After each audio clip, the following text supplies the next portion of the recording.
Hi, this is Brad Buckner, sharpensbest.com, and I get questions all the time. One of the questions I get asked quite a bit is how do you sharpen scissors? And I boasted about being able to sharpen scissors. So today here in Denver, we're going to sharpen some scissors. Beautiful day under a tree, out here. So first of all, a little explanation. If you open them up and you got them straight up and down, what I would call 90 degrees to the world, you're going to find there's a flat spot here to a bevel on that side. So what I need to do is I need to match that bevel. Okay, that would not be correct. That's 90 degrees to this side of the blade. So we tip it up until we match the bevel, then we turn it approximately 45 degrees. I'm going to come down here where you can really look at it and see. Alright, so it would be just like this. I make a few passes at it like that, and I start watching the shine. If it shines a little too much up here on the cutting edge, I got to tip it down a little bit. If it shines a little too much on the heel back there, I got to tip it down this way a little bit. So we just want to match the bevel, start brushing the blade, watch the shine. Don't push too hard, let it work, don't make it work. You can come right out here on the tip like that, like this. Just the corner, there's a corner right, this is one of my old used ones, I use it all the time. So that's flat looking at you right there, the side of it is flat, that means you have a 90-degree corner. The 90-degree corner is put on there like this, and then again we're going to start brushing along like this. I don't usually go full, yeah you can, but they're short enough. But a lot of times I can touch it more times per minute by backing up and only going about an inch, inch and a half, then I go towards the tip of the scissors. Just don't get it tipped down this way, you'll take the cutting edge off. Alright, now we're just going to make it flat.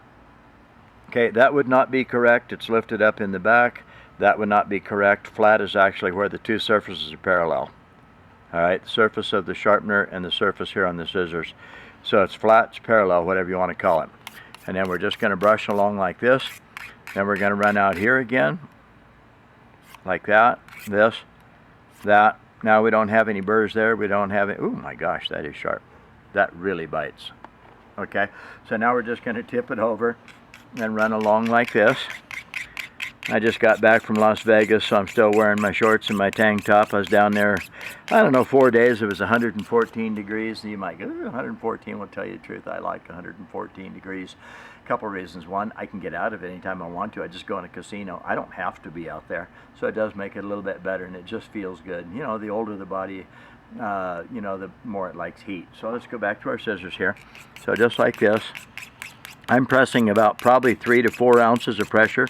In other words, I actually want to kind of cut that blade a little bit. They're kind of old scissors, and they need a little help, a little TLC.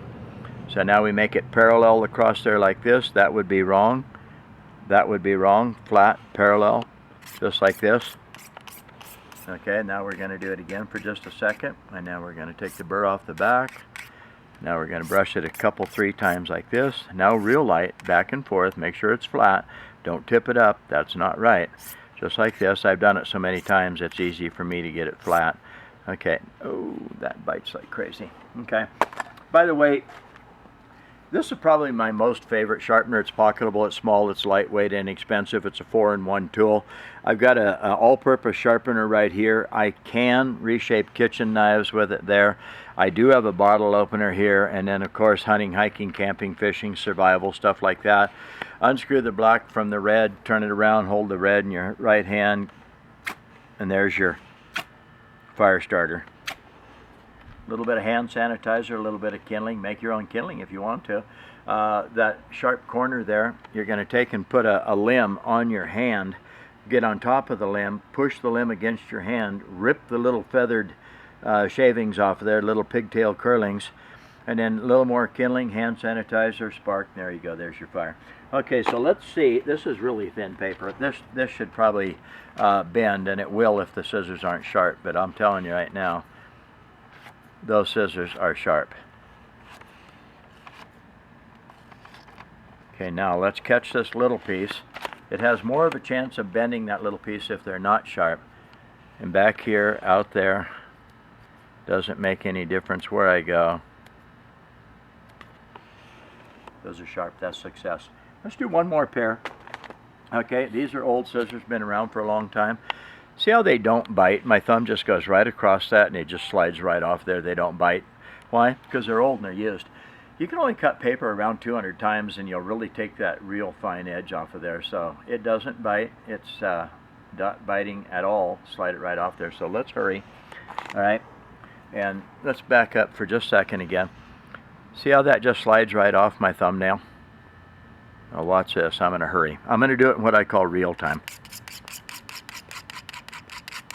As if I were sitting here sharpening 50 pairs of scissors and I needed to get it done, you know, hurry up a little bit. And then flat. Do this again. And then flat. Now back and forth. Make sure there's no burr left on those scissors. Turn them over. Do it again. I'm going to set it on my leg so it holds still a little bit better. Move right on out towards the tip. Again, I'm using probably 3 or 4 ounces of pressure. When the scissors are really dull, I actually have to I got to cut it a little bit. Picture this. If you have a sharp angle and you take the corner off a little bit, you have to bring the top down and the side in until the sharp corner's back. Because if it's the tiniest bit round, even, I don't know, 3/1000ths of an inch, you have to take 3/1000ths of an inch down and in. And 3/1000ths of an inch by just brushing it with something is actually a lot of metal. So we're just going to go ahead and get busy, get it done. 3/1000ths doesn't sound like much. Okay, now we're just going to make sure there's no burr. And we're going to do it again here. No burr. Do it again here. Okay, now we're going to go back and forth and sort of polish the blade. Okay, let's see if that short period of time makes a difference. See how it's actually stuck on my fingernail? And it doesn't want to go. It actually sticks pretty good. We can shave the thumbnail off. Okay, now on this side, see how my thumb just kind of comes to a stop? Okay, it'll move a little bit, but then it comes to a stop. So let's go ahead and just get a little bit more sharp on it. Take a little more material off, just like that. Right on out. Back here. I'm setting it down towards the hinge, sliding it towards the front. Set it down towards the hinge, slide it towards the front. Even if I'm only going in short segments like that, I'm setting it down at the hinge, slide it towards the front, towards the tip. Okay, let's do it again this way. It's got to be warm because, believe it or not, I'm sitting here under this tree in the shade sweating a little bit. That's good for you though. Depends on what's making you sweat. Okay, that bites a lot better. Takes about 3 to 5 minutes to really sharpen a pair of scissors. Now let's see. See how that just sets there? When it comes down and hits, it doesn't move until it actually takes I'm going to take some fingernail off.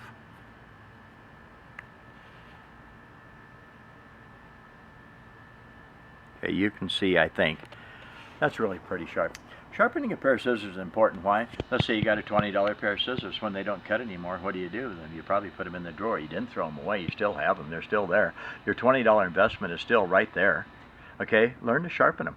Take the Sharpen's best products. Take there's 5 of them. You got the round, the rectangle, the long handle. You got the 4-in-1 Sharpen Spark Mini, and then you've got the Sharpen Spark. So you got 5 tools. You really ought to have at least one of them in your pocket everywhere you go. Maybe in your kitchen drawer, you know, wherever your scissors are and things like that. You should have your little sharpener, so you can have probably the long handle for the one in the kitchen. You know, your bug out bags and things like that, hunting, hiking, camping, fishing, you should use probably the 4-in-1. And the 4-in-1's so easy to carry, lightweight, pocketable, inexpensive, sharpens about 50 different tools. So learn how to use the Sharpen's best products. They're really an asset to your tools. You know, don't throw things away. Sharpen them, keep them, value. People, you know, say money's tight today. Well, $20 pair of scissors. Fiskars, Walmart, $21.95, something like that. Why throw them away? Why stop using them? Why buy more? Learn to sharpen them. Go to sharpensbest.com. Don't be pulled away from sharpensbest.com. Remember, I don't sell on Amazon yet. So if it's Amazon, it's somebody else using my advertising, my name. This is Brad. Take care. Have a good day.